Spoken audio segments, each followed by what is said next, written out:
Hello everyone and welcome to today's event, Fridays with Vistage webinar. Before we begin, I'd like to go over some items to help you participate in today's event. If you're experiencing technical difficulties joining the webinar session, please dial in support at 888-259-8414. When you join today's webinar, you selected join either by phone or computer audio. If for any reason you would like to change your selection, you can do so by accessing your audio pane in your control panel. During the presentation, all participants will be in listen-only mode. Now, please note that a PDF of today's presentation is available for download on your control panel. And also a recording of this presentation will be sent to the attendees via email over the next week. I would now like to introduce moderator for today's webinar, Bill Black. Take it away, Bill.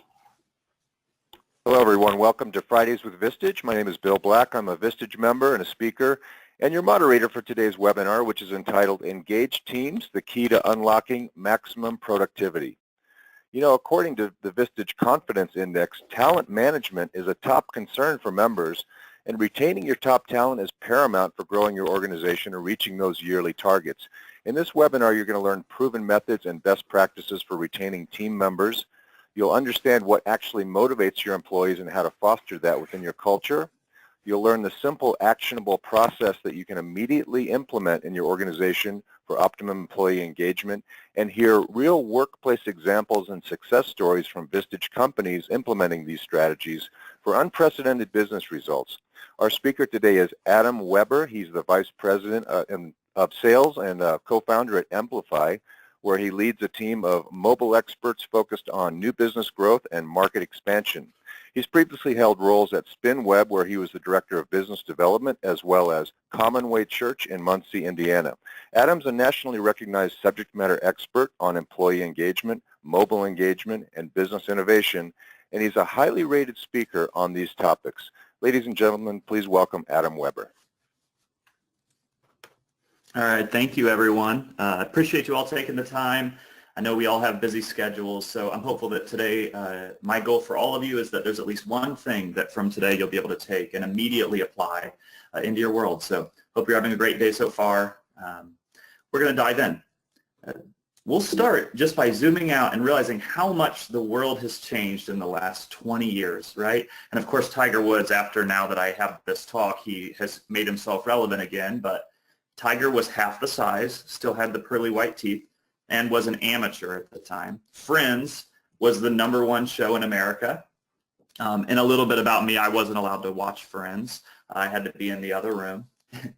And this is the cell phone. So 20 years ago, the Zach Morris cell phone right on the hip. It was just a really, that was the coolest thing we had, right? And of course, also 20 years ago, this is me.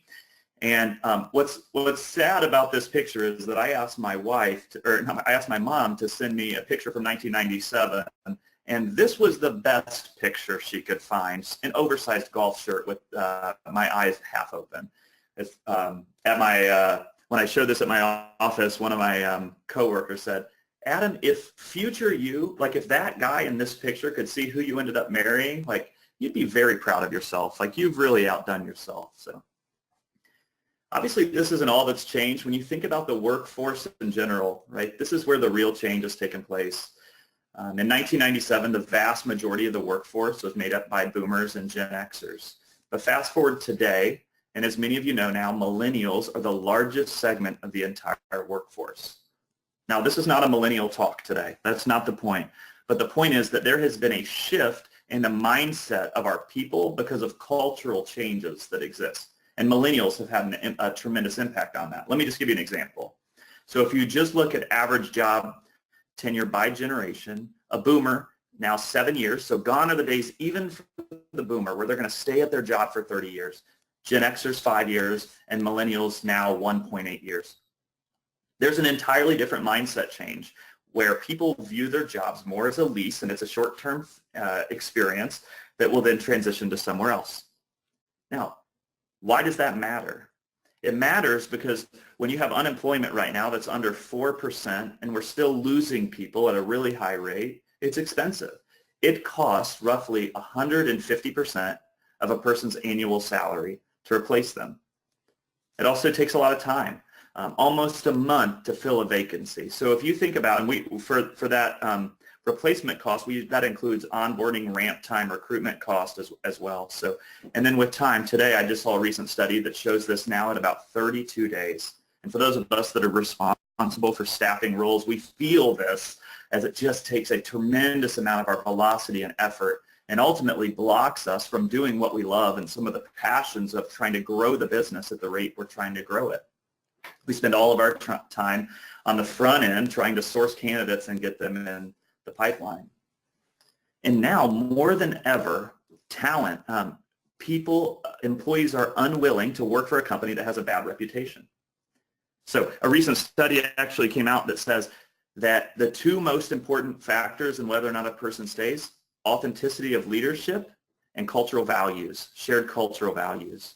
There's this misconception today amongst leaders that people are leaving for money or for poor communication, but really they're leaving for inauthentic leadership and they're leaving for a lack of cultural values.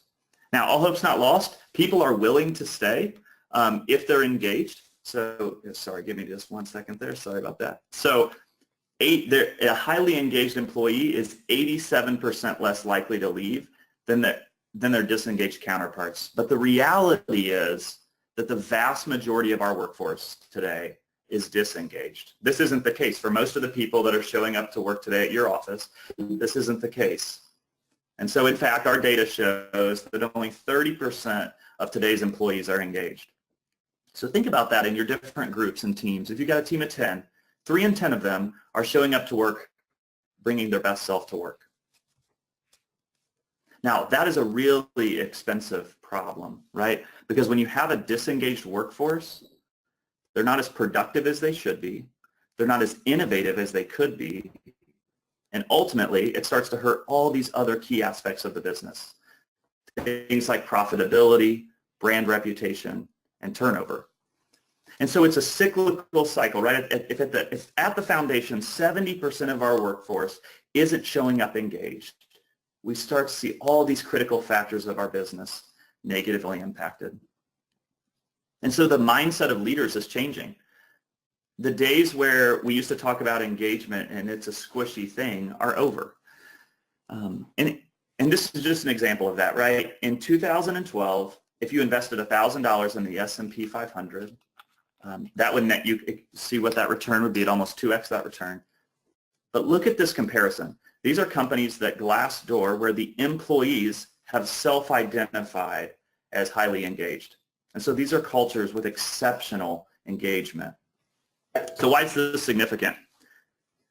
What it shows is that engagement is not a squishy topic anymore. It has real business outcomes. If you can tap into the hearts and minds of your people, you can see exponential growth that you didn't realize was possible. And so what is it? What is this thing, employee engagement? We go to conferences. It's a buzzword. We have people talk about it all the time, but do we have a firm foundation and understanding on what it is?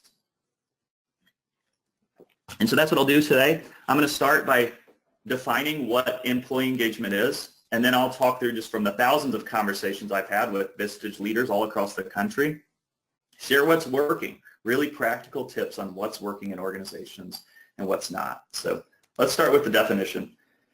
Employee engagement is an employee's intellectual and emotional connection with their employer demonstrated by motivation and commitment to positively impact the company's vision and goals. So simply put, it's how an employee thinks about the business in their head, how they feel about the business in their heart, and how that's impacted by the work they do every day with their hands. Behind the scenes, though, if you think about engagement as a state of force, right? It is, are our people bringing their best self to work every single day? We like to think of it as, are our people thinking like owners? It's a lean forward posture for your business. And so just to deconstruct what's going on inside the hearts and minds of your people every day to determine if they're going to bring their best self, we'll start with these psychological conditions. There's 3 foundational psychological conditions that are going on your teams right now that dictate whether or not a person is capable of being engaged. The first is safety. And by safety, I don't mean physical safety. I mean psychological safety. And think about that for yourself. Have you created a culture of safety? where an idea can be brought up without fear of retribution, where it's a safe place to bring up different thoughts or feelings without being concerned that you're going to have that manager that bites your head off. Our data shows that there is no bigger stifler of innovation than having safety low inside your culture. And this can happen at a variety of levels inside the organization, but most commonly it can be right at that, it's at that line level manager position where the employee is showing up to work every day and keeping their ideas to themselves because they don't feel like they can bring them up anymore. And so processes go broken, innovation is stifled, and productivity is obviously hurt as well. And ultimately, people leave. The second is meaning. And meaning is a sense of why.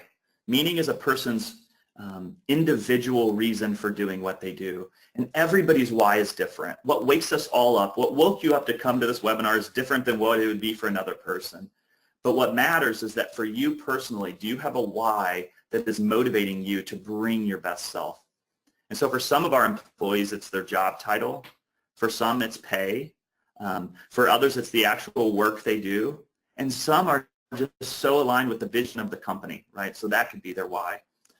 And then capacity is, can I actually accomplish what is assigned to me? Is the task reasonable, and do I have the resources needed to accomplish that task? So these are the psychological conditions, and I'd love to say that this is all you have to do, just check, check, check these 3 boxes, and now you've got a fully engaged staff where everybody shows up to work bringing 110% every day. But we are complex creatures, and so behind those psychological conditions, there are 14 engagement drivers that are also at play inside of each of our people that dictate that kind of force and whether or not they're bringing their best self to work every day. Right? So let me give you an example that comes up quite a bit.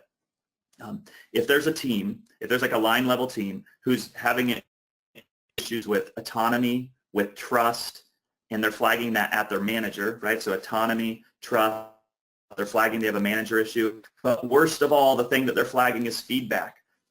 That's a very common thing, a narrative we're seeing in the data. It's a bunch of people who show up to work, they're clocking in, clocking out, they feel like they're being micromanaged, they have no freedom to do their job. And worst of all, they're not getting that critical feedback they need to get better. And oftentimes it's not for malicious intent, right? That manager typically was leveled up a little. Maybe they were a top performer on the team and they got moved into a management role and are ill-equipped for the job. But when that happens, when different drivers are at play inside the same people, that is how you lose that 2x return from your output. Performance is impacted when multiple people are showing up disengaged and with unsolved problems. What really happened on the engagement side is in the last 20 years is that 20 years ago we used to look at things like satisfaction. But think about the world 20 years ago that we already talked about, right? This is pre-cell phone. This is pre-information age where we all have instant access to everything. And the way that people thought about their job was also different. And so the questions that we would ask to figure out if people were satisfied are things like, are you going to quit? How likely are you to recommend this job to a friend? And this era is truly over of satisfaction. Let me tell you why. I'll say one statement that hopefully will end the satisfaction era. And that's this. If you pay someone too much money to do too little work, they're probably really satisfied, and they're also very likely to recommend this job to someone else. But that doesn't mean that it's the type of people that you're trying to build your company with. And so that's what we want to tap into, engagement, right? Engagement is this, we want people that are showing up and bringing their best self to work every day. So with a satisfied employee, they'll ask questions like this. Am I comfortable? Am I going to stay? Basic expectation. And ask yourself, because I know right now, probably as you hear this, you can probably even think of who this person is, right? As an owner, as a business leader, there's more painful than watching a person who shows up and just does the minimum. And so what we're really trying to tap into is engagement. It's how can I drive the business forward? And my heart and mind are in it. And I give 115% every single day. And so this is the thing that we're after, but the culture has changed. And so the old way, the thing that we used to manage to in the satisfaction age, doesn't work anymore. There's a new way to manage and to maximize this output from people. And if you can do it, you will likely see a pretty dramatic increase in your productivity. And so I have the great fortune of talking to lots of business leaders all across the country about this topic. And a lot of them are really struggling right now. They're struggling with that transition of the last 20 years. And they're realizing they have to lead in a new, authentic, transparent way. And that the old way isn't working. But with unemployment rates so low or team performance so low, it's like it's time to do something. And this is what I hear those leaders say. It's a mindset, right? It's my employees are lucky to be a part of my team and to have a job at a successful company. And the things I hear them say about those struggling managers and owners say about their employees is that their employees lack work ethic, that they want to be involved in everything, and that they care more about the life and work-life balance. And of course, if we were live right now, I'd probably ask you to do a show of hands, like who of us is leader A? But I think the reality is this, is that all of us in some ways are leader A, right? We all have certain days where we feel this, where we feel like everyone else doesn't care in the way that we care. Or we get frustrated when you make a decision and they don't just immediately go, that was the best decision ever. And so you really have to fight sometimes to make sure that your voice feels heard. So, and then that leader B, this though is the new leader. This is the leader that's really thriving right now. And we're going to spend more time tactically on what this leader's doing. But here's how I'd summarize it. Leader B's mindset is this: my employees have made the decision to work for me, and it is my responsibility to ensure that their work is challenging and meaningful. And things that those thriving managers and owners do, they're inspiring the best, they're setting goals, they're focused on outcome and output and not hours. And then lastly, they're radically candid. One of the impacts of millennials joining the workforce is this concept of radical candor, which has been a real challenge for some leaders who don't have this baked into the way that they lead. But you've probably felt it, where you had an initiative and everybody wanted the details on why you made that decision. And so if you are trying to just get one tip out of today that will most unlock engagement, might I suggest that radical candor could be that tip. When you make a decision, pull back the curtain and give people visibility into the why behind the decision.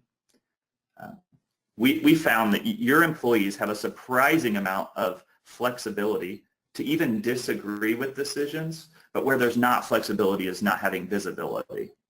And so being more candid, being more transparent, and being more authentic right now is one of the top ways that you can improve team performance and retention inside the company. And so let's transition.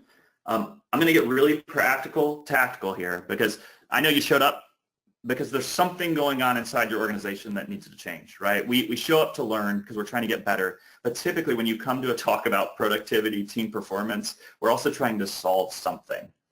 And so what I wanted to do is just give you 7 really actionable tips. And I know that we each come from a variety of industries, and so some of these will be more relevant than others, and some of them you might have to put into your own context. But my hope is that from this, you'll be able to have some tactical things that you can implement. So if you're taking a screenshot, this might be a good spot to take a screenshot so you can get these 7 tips to keep for later as a reminder. But the seven tips are this: 1, have clear hiring attributes.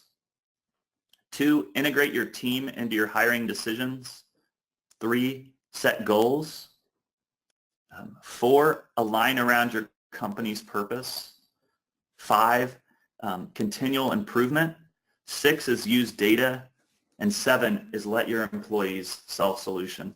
And so I'm going to go through each of these and try to give you specific examples. And these come from a variety of conversations with other Vistage leaders and using our data to analyze what is actually working, what is driving team performance right now, what tactically can I do that will most likely give me the desired outcomes that I'm looking for. And so let's start with the clear hiring attributes. And here's the reality. is that your great hires have to start with a great culture.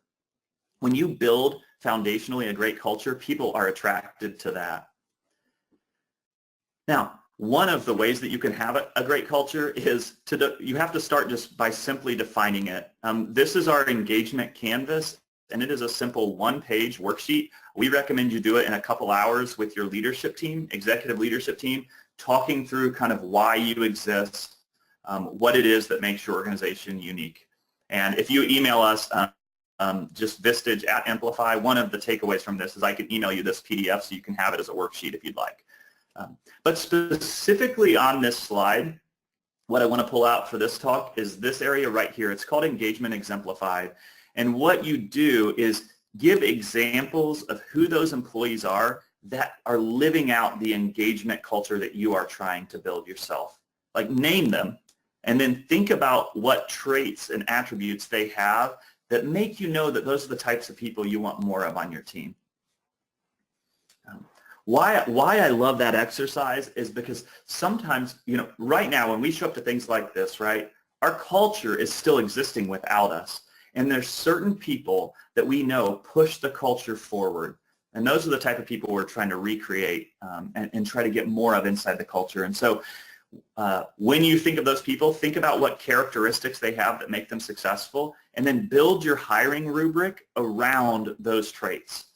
And so with this hiring is, what is your hiring rubric? Do you have a consistent set of traits that you're looking for in the interview process that indicate future success? And so I try to not overthink this. I'm not looking for a dramatic amount of experience or things like that. What I'm looking for are these core attributes of the people that perpetuate our culture and push it forward. So this is actually my hiring rubric that I use on our team. And we score basically 4 things plus culture as a yes, no. And culture as a yes, no is, do they align to the core values of our business? But emotional intelligence, curiosity, grit, and discipline all scored 1 to 5. So there's numerics to it. And then we always try to have at least 3 people score.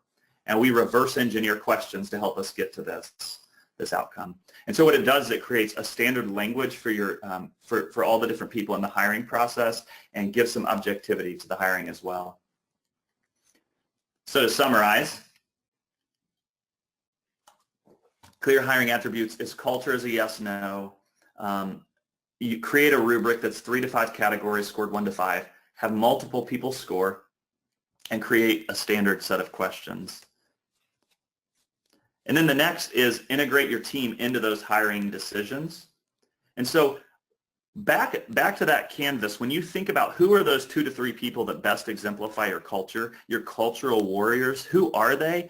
Integrate them into your hiring process. And the idea here is if we want our people to think like owners, we need to empower them like owners as well. And so what we do is we try to do a one-on-one with your cultural ambassadors.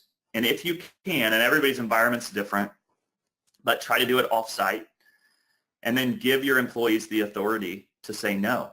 And you actually have, and actually listen when they say no. So the reason we do this, there's a couple reasons, but why this works if you think about it. We all bring with us into the interview a certain amount of role power that is really hard to cut through, both us and our HR teams as well, right? It's a transactional interview relationship. I'm the boss, and no matter how many times I've interviewed people, I still am shocked how many times I'm wrong.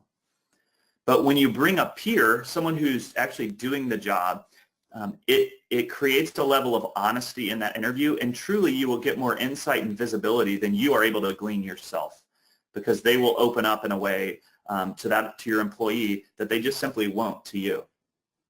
And this give employees the authority to say no. This is something I live out. Actually, just 3 weeks ago, we had a round where I'm hiring 4 people right now, filling the all growth roles, and brought 2 into the final round I was sure were perfect fits. And my 2 cultural warriors both gave me no's on both of them. And of course, we debated and I listened, but I'm trying to get them critically engaged and thinking like an owner. And so when they say no, I kept listening and I go, you know what, they're right. They were right, and their reasons were sound, and I've really got them engaged, and the trust that's built by knowing that they also care about the culture and are trying to push the culture forward is invaluable, both to your hiring but also to your onboarding. Because when you bring new people on now, and you've got this team of people that are really passionate about growing and building your culture with you, they will prepare far beyond you. And truly, that's what a culture is. A culture is what's happening right now when you're not there. The next tip is setting goals. This seems obvious, and yet of all the tips, this is the one that I would say is actually the least often done. And by set goals, what I don't mean is assign business tasks that you're going to assign anyways, right? Rather, what I mean is set personal and professional goals. This taps into that meaning component I talked about earlier. It's, do I know my employees' why? Your employees wake up every day, show up to work for an honest paycheck, right? And there's something behind that for them, something in their life that's tapping into. And if you really want to maximize the performance, do you know what that something is? And so how I do this, and this is one of the most powerful things we do as a team, is every January, it's the second week of January, we take 2 hours as a group and we work through this worksheet. And I have a workbook that I can email everyone to if you want to actually work through these 7 tips. And this is my actual worksheet that we work through. It's one of the most powerful sessions we do all year. It's a 2-hour session where we have them both work on their professional goals, but also their personal goals. And as you can see, we get into things like habits and stressors. And so no one is forced to share, but obviously people do voluntarily share. And there is a level of accountability that takes place when you are willing to put your goals out there.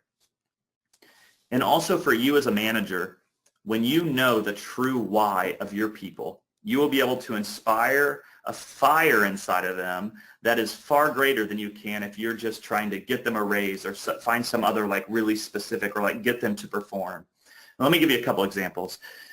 So about 12 months ago, one of my employees came to me and she said during this session, right, her personal and professional goal is the same. She said this, she said, I want to create a job at your company that doesn't exist today.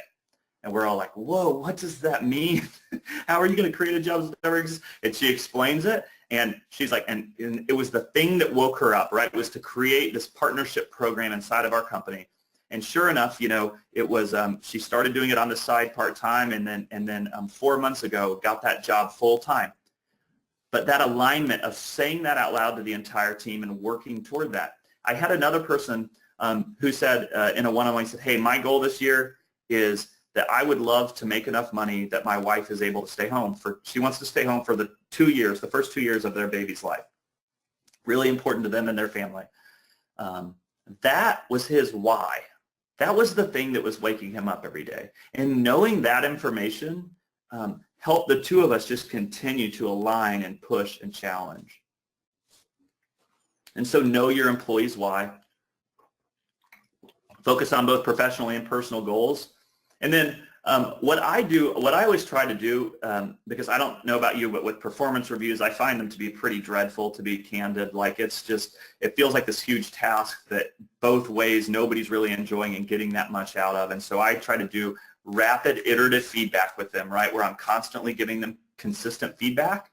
And then once a quarter, we zoom out and we go high level once a quarter, really to try to zoom out and understand where they are and what their goals are, what their vision is.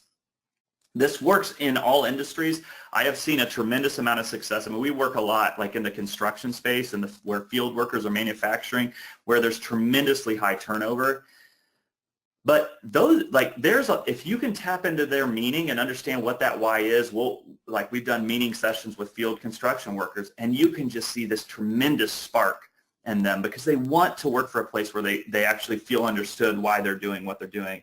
And so even just zooming out once a quarter to make sure that, you know, that things are moving, their career is moving in the way that it would, even is a great way to extend the tenure of your people as well. And then obviously fostering the connections by sharing the goals. When someone on your team stands up in front of everyone and says, this is the year I'm taking my family to Disney, and then July rolls around and they still haven't gone to Disney, the team accountability and motivation that comes from that is pretty powerful. The next is aligning around your company's purpose. And one thing I think that is so common with leaders is that they know what, like you could articulate why your company exists. I have a hunch. Like if I asked you right now, can you explain why your company exists? You'd say, yeah, I can. But if I walked around your company and started talking to the other individuals and I said, hey, what's your company's purpose? How many of them could recite it, one, and two, would it feel real and authentic too? And so I think that's a really powerful challenge to ask you to try to do, to think about like how can we get more people to both understand and live out the company's purpose. And so it starts, and this is on that engagement canvas as well, but it starts here. One, you have to have a purpose. Two, you have to actually live it out. And then celebrate milestones that when you're actually moving along that vision. And then also in your role, it's much easier to see what that purpose and vision is, right? You can see it because you see all the moving pieces. But when you're a line level employee who's doing sometimes a really hard job, you can get distant from that. And so for them, it's important to remind them how their role ties to the purpose and share customer stories or share examples of how you guys are actually accomplishing your vision. So people tell me all the time, you know, when I used to do this before I had this example, I would do the talk and people would go, well, Adam, it's easier for you because you're an employee engagement company and our purpose is clear. We're trying to improve the lives of 1 million Americans by creating more meaningful work. And everyone knows, and we share stories around that and they go, yeah, but we're in the blue collar space. So what's ours? And Mike Stone, who is in our office, shared this, and I loved it because it doesn't matter your profession. There are ways that you can make your purpose inspiring. He says there's no better or more cost-effective way to beautify someone's home or business than applying a coat of paint to it. There's some real oomph there, and so think about that for yourself. If there is a way to take what you do in a way that everyone in the company can align to it.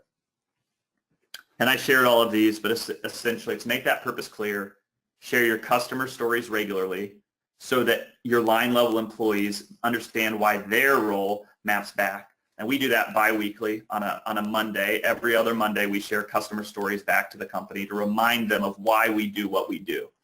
And then we celebrate. When you've got a vision and it's a long road, you've got a purpose you're after. So let's make sure that we're celebrating those milestones as well. And then reminding that person how their job ties to that purpose. But this next tip, continual improvement, is one I love with Vistage folks because all of us do this because we're trying to get better ourselves. And as you know, continual improvement, it starts with you as a leader. We as leaders, if we want to create a culture where our people get better, we have to be willing to get better every day as well. And so that's why we do things like these webinars, because we're all trying to get better. I share this example because this guy on the left here, this is Derek Grant. Simply put, Derek's the VP of sales at a company called SalesLoft. They're one of the fastest growing software companies in the country right now.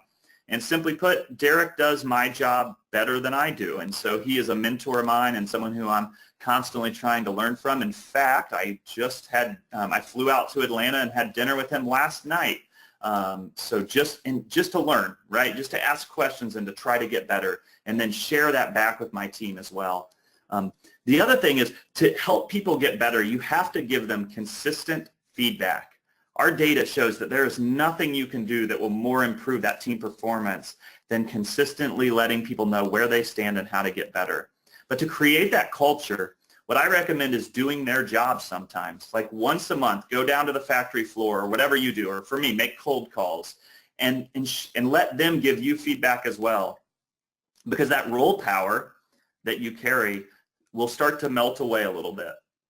When you can kind of laugh or just realize how hard the job is yourself, or even open up communication lines about maybe a process that's broken. So we always like to challenge people to go and do the job of your employees and kind of keep that feedback line open. This example, by the way, when I showed it, I think this guy in the middle looks eerily similar to Matt Lauer. I think actually, if you were wondering what happened to him when he left TV, I think this is him. So just as a real twist here in the story, I'm assuming this is the boss, and this guy is coming down. That's Matt. He's just working on the factory line now. So, so continual improvement, it starts with you as a leader, consistent feedback and radical candor. And then one thing for folks who are in a really high turnover environment, I can't stress this enough, having a professional development plan, even for when you're in these environments where you've got turnover over 100% every year, which we see a lot. We're working with an auto like shop where they build car parts, and they have super high turnover, and they do a really lightweight book club with their line level employees. These are $13 an hour, $15 an hour folks, and they're doing a book club as a way to help educate, and it's also a way to get some face time with leadership. And they've seen tremendous results by just helping develop those people and help them know that, hey, the time you're spending in this role is time that's valuable for your career. And then lastly, do their job on occasion and ask for feedback. So for me, I'm constantly training on new processes. And so one of the things I do is I'll record myself doing a call. And obviously I mess up. I will post that call for everyone. And just like I give them constant feedback and ask them to get better, I allow them to give me feedback as well. And it keeps the dialogue open. The next tip is use data. Here's the reality is that too often as a leader, we sit around in boardrooms, we listen to water cooler talk, and we use gut feel to make really important critical decisions. We listen to the bottom 10% of our people, and from that, as opposed to that middle group who often are all having the same experience, we just don't have visibility into what it is. And those days are over. There's no reason to not incorporate science and data into your decision making to truly have visibility into what is going on inside the hearts and minds of your people. And there are lots of people that do this, and so we're not the only ones, but this is obviously an area that we're passionate about. There are so many tools where you can get consistent visibility into the hearts and minds of your people, and then make data-based decisions around those. So, best practice for us, right, when we run our assessments is we're trying to figure out where is the issue I should be applying my time. So say it's this field team here, right, where there's lots of disengaged folks, and then use heat maps and other ways to actually figure out what it is that needs to be fixed. So this field team, if you look at the entire organization, the one issue that is most worthy of your time right now is feedback. Now, how often without data do we end up just guessing and we do things like, well, we probably should have an extra long Christmas party this year, or we need better snacks in the break room, when there are critical things that are blocking team performance. We end up just grasping for air. And you don't need to do that. There's a better way. Use data to make decisions. And then the key with that as well, right, is that stop relying on your gut feel. You'll waste less time, give you more focused effort. But then the key, and this is the final point, is to let your team self-solution. If you use data to pinpoint by department, by manager, by tenure, what your actual problem is, what is that engagement problem that's blocking team performance, and then have your people solve that problem for you. As leaders, sometimes we try too hard. We try to sit in a room and figure out off nuance what the problem is, and then we try to solve it ourselves, when in reality we can have our employees surface up what the problem is and then ask them to think like an owner and critically solve the problem. When you don't do this, when you just ask a wide range of feedback, like just any open-ended feedback, you know what happens. It's an overwhelming proposition where then you're still left sifting through with no focus and no way to prioritize what you should be working on. So when we focus in and only ask for feedback around, have them problem solve around problem areas, it will dramatically unlock team performance. And so I'll share an example of a Vistage member who did this and close with that, because one of the things, just a great example of this, I was doing this talk and this Vistage member came up to me. It's a TH Marine. They're out of Huntsville, Alabama. They make boat parts. There's 70 employees, right? So this data part we're talking about is not just for big businesses. This works for 70-person companies. And this is Jeff. He came to the talk and he goes, hey, I want to try this. I want to implement this. And so here's what he did. He was tasked with improving company retention. He had a team of 8, so a really small team that was building like their main part that they manufactured. And they were turning over at over 100% year over year. And he wasn't sure why. He was going off kind of gut feel trying to solve the problem. And so we run the assessment. We use data to determine that the actual issue that they were all flagging was utilization. And what utilization means is that your people are flagging to you. They're saying, hey, I can bring more. I have more to give than you're getting. And they had a team of people that were flagging that they had more to give. And so we went deeper with that letting them self-solution with Smart Pulse. And here's what they said. They said 3 things, and I want you to think about this for in your world. Like, what are those kind of low-hanging fruit knowledge things that are out there that you're just not able to get because you don't know what to ask?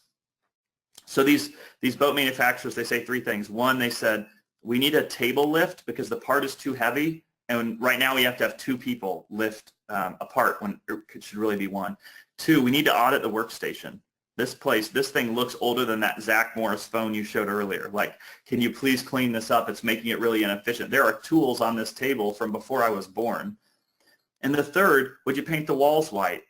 Which seems like an odd one, right? But think about how often this happens. They felt like there was an us versus them mentality in their office, or for the office staff and the floor staff. Like, well, everybody else has this really nice thing, and we just want some pride in where we work, and we want it to be brighter. So they made those 3 simple fixes. They paid $10,000 for those 3 things we just talked about. And here's what happened. They went from making 150 boat parts a week, and that is the team in the back, to 250 boat parts a week. Resulted this year alone in $4 million in increased capacity, an 8-person team.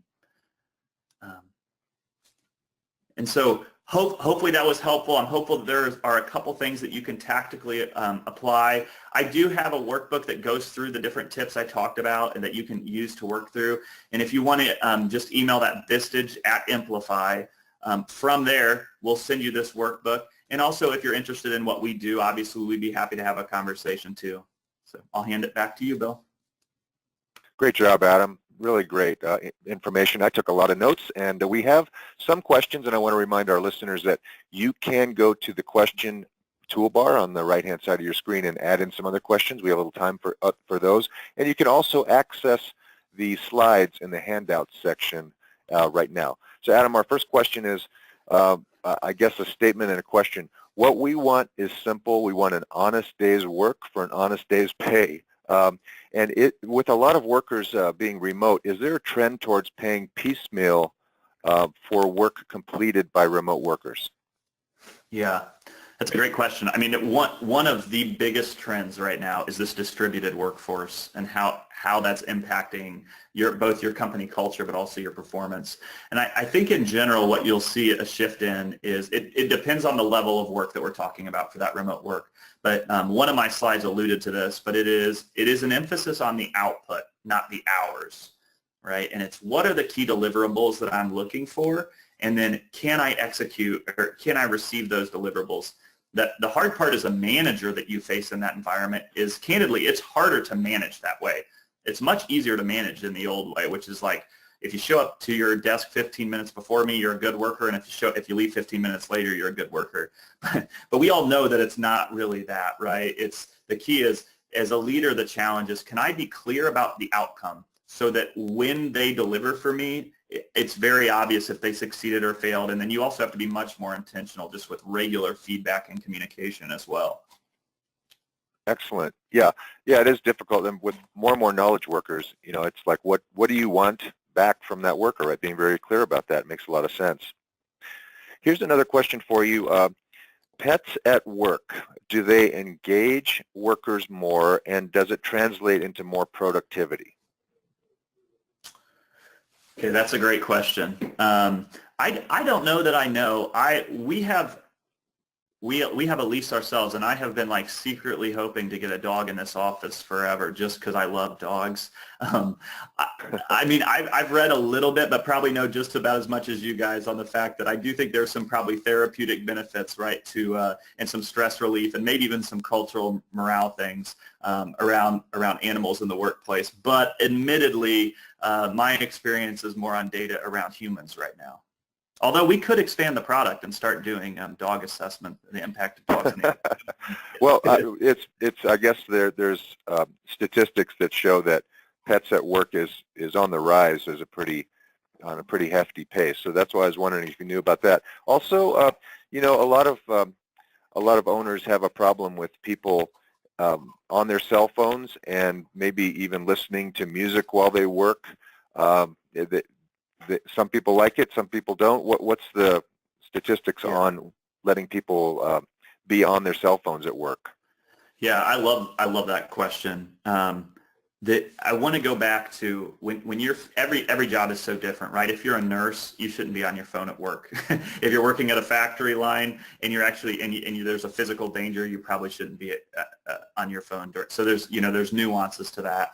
But what I would challenge back to the person who asked that question, because I think deep down we can kind of figure this out for ourselves, and it's what is my motive for that feeling?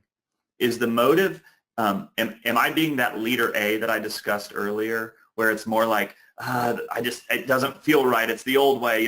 People should show up to work and they should do, act in this certain way.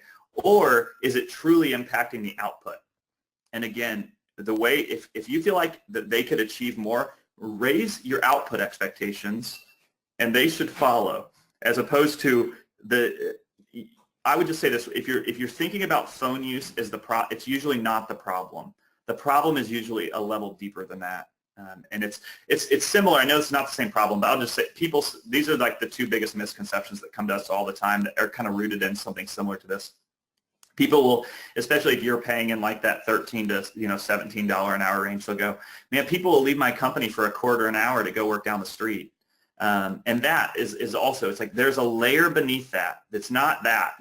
We have so much data around the reasons that people are willing to stay. It's just they say it's pay when they leave because it's uncomfortable to say the real reason. And so not that those two are correlated, but I'd always say, like with phone things, it's like just go one level deeper and go, what is the root issue there? Is it that I should be getting more out of my people than I really am? Interesting.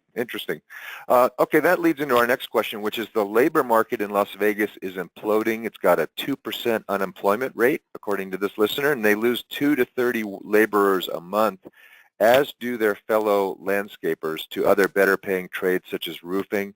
They spend $5,000 a month in advertising, referral spiffs, and hiring events. They're trying their best. Do you have any suggestions to curb the bleed of employees? Yeah, that is a great question. And that question is the reason why I give this talk every week, right? It's because the unemployment is so low right now, and we are all feeling the strain, especially in these trades where we almost have more work than we're able to actually staff. And so I'm hopeful that some of the tips that I gave will do that. But truly, what you can do if you're just looking for like a tactical thing is focus on meaning is the thing I'd say. Try to go a little deeper and a little bit more human than you are currently, and understanding each of your individual's goals. And here's the reality: if you're in a high turnover industry, we're not going to you're not going to be able to totally fix it. What you can do is stretch it out, right? So build a plan. If you're losing people at, say, the 6-month mark, or even the 30-day mark, or the 60-day mark, when they show up on day one, I want you to have a plan that goes about 3 to 6 months longer than their current tenure, and then have some trigger incentive at that moment that unlocks. Maybe it's a pay raise, but there's some other token or thing that you're dangling. But there has to also be, I underline that with like tactical job requirements, but I'm also putting small, especially in an environment like small professional development nuggets along the way too, that they can feel like they're while I work here, regardless of how long, it's an impactful time in my career. Excellent feedback. Okay, we have another question here. I'm trying to encourage the partners of the practice to allow me to replace annual reviews for semi-annual or quarterly manager and employee sit-downs. How do I get them to see the benefit in this, as well as what are the best questions or topics for managers to go over during these sit-downs? Yeah, that's a great question, and that obviously is is my like core passion area. So our best practice is this: we do quarterly. Annual does not work anymore, and it's the same. It's all the stuff that we talked about, the culture changing. Information is too fast. But if you get it too quickly, it overwhelms and it loses its strategic nature. And so we found that quarterly cadence to be the best way to do it. Our general system is this: we do engagement as our foundation first, right? And it is just a comprehensive engagement survey every single quarter that should, from that, manifest out the action plans for each department. And and then if you do it that way, you should be able to replace a lot of like the clunkier things like the annual survey or quarterly, the way that you're doing probably today, quarterly performance reviews, for example. Excellent. Another question is there any way you can share your engagement survey? I can, yeah. Let me see here if I have. If anybody emails the Vistage@implify.com, I'll check it, or my email's Adam@implify, and I'm happy to set up a time where we do like a demo overview of the product for you. Adam@implify.com. Got it. Yeah. All right, we're running out of questions. Do you have any other great last-minute tips for us, Adam? Well, I'll leave you with this. The fact that you guys came shows that this is something that you're committed to. And as leaders, there is nothing more important that we're tasked to do than to motivate and inspire our people to bring their best. Excellent. Well, Adam Weber of Amplify, thank you so much for joining us today. It's been very enlightening. You presented it very, very clearly, and our listeners really appreciate you coming on today. All right. Thank you so much. Thanks, Bill. I want to remind you that we have some upcoming webinars. The first is Succession Success, how to get your children on the path to VP and CEO on September 5th. If you have a family business, join me to talk tips and strategies to make decisions about and communicate expectations to future leaders of your family business. On September 7th, 3 strategies to win the war for talent. If issues related to talent growth or hiring are causing you to lose sleep, you're not alone. This webinar will introduce the latest trends and advice to help you make talent a strategic focus. And on October 4th, Asset Protection for Your Business. Learn to protect your business from predators, creditors, liens, and judgments. Attendees learn many asset protection best practices, including how to plan for long-term business and family prosperity and how to minimize liabilities. You can register for all of these, which will, by the way, be at 10 a.m. Pacific Time, 1 p.m. Eastern Time. You can register at vistage.com/FWV for Fridays with Vistage. That's vistage.com/FWV. On behalf of Vistage Worldwide, this is Bill Black wishing you continued success. This concludes today's webinar.